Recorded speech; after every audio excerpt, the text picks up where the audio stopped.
My name is Elena Morris, and I'm 33 years old. I work as a nurse at a large city hospital, one of those sprawling places that never sleeps, filled with people holding on to hope and pain in equal measure.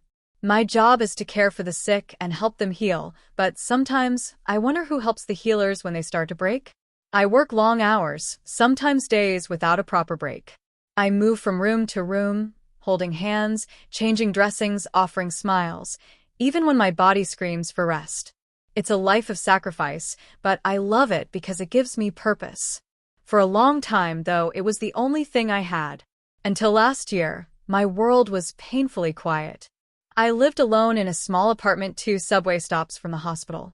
No boyfriend, no close friends except a few colleagues, and evenings spent sipping tea while watching the city lights flicker beyond my window.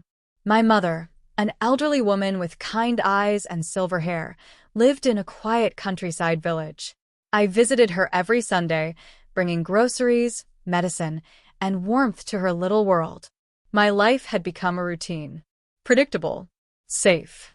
But everything changed the day Dr. Adrian Wells arrived. He was the new internal medicine specialist, 31 years old, confident but not arrogant, with tousled brown hair and the kind of blue eyes that make you forget what you were about to say. Every nurse noticed him.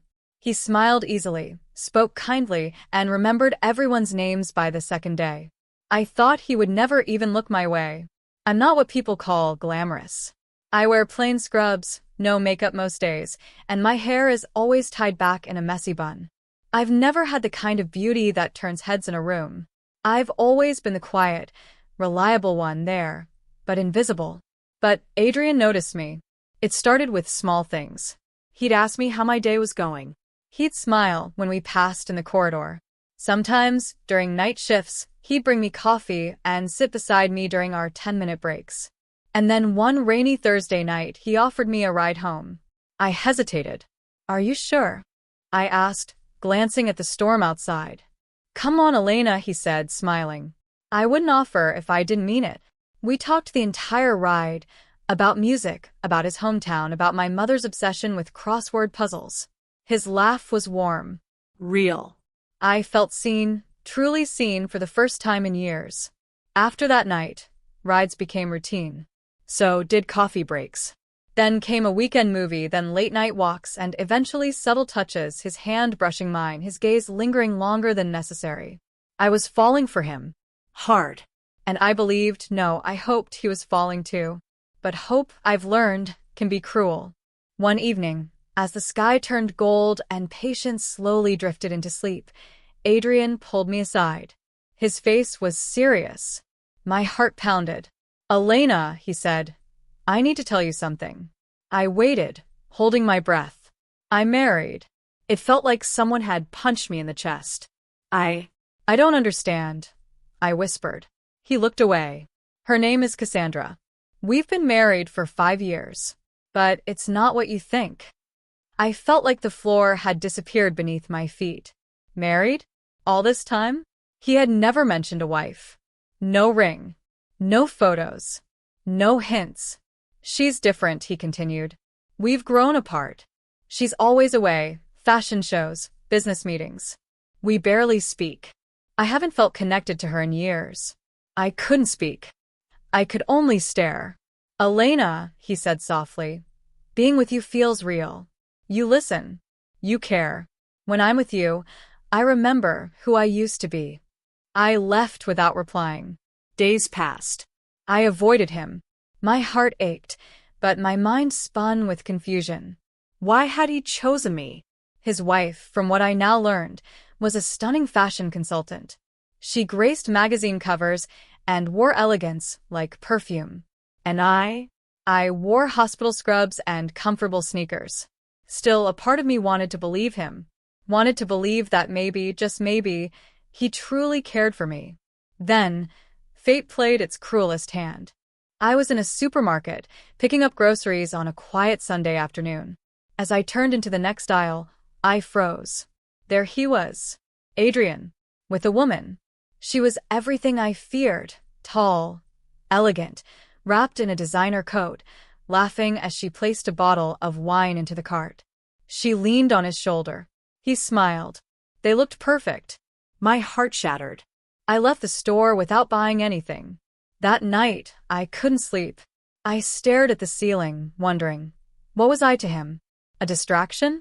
An escape? A lie? The next day at work, I felt like a ghost walking through halls that once felt familiar. I avoided Adrian, but he found me near the break room. You look tired, he said. I turned to him. I saw you at the supermarket. He didn't deny it. You looked happy, I said.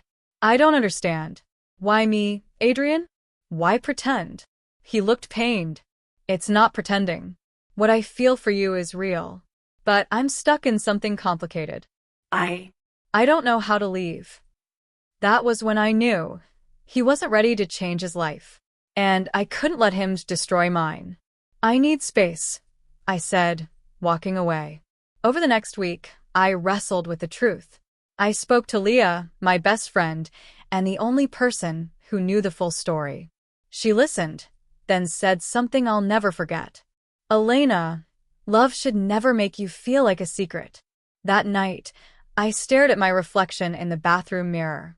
I saw a woman tired of waiting, tired of hurting, tired of wondering if she was enough. I decided I would not be someone's backup plan. Adrian called me a few days later. He wanted to meet. Reluctantly, I agreed. We met in a quiet park just as the sun began to set.